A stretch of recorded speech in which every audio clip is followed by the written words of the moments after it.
Pre všetkých milovníkov čokolády sme upiekli výborný a veľmi chutný čokoládový chlebíček s pekanovými orieškami.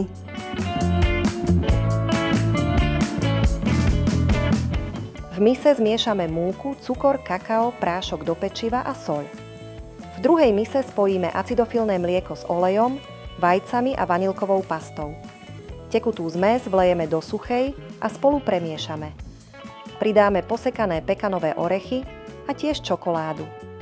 Pripravené cesto nalejeme do chlebíkovej formy vyslanej papierom na pečenie a pečieme v rúre vyhriatej na 180 stupňov Celzia približne 55 až 60 minút.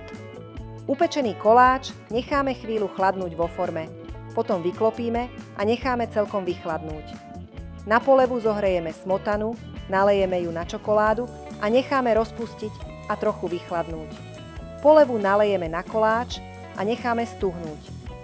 Môžeme ešte dozdobiť pekanovými orieškami. Tisíce ďalších čokoládových receptov hľadajte na našom portáli Varecha.sk a ďalšie skvelé jedlá pre vás chystáme aj v našom krásnom mesačníku Varecha.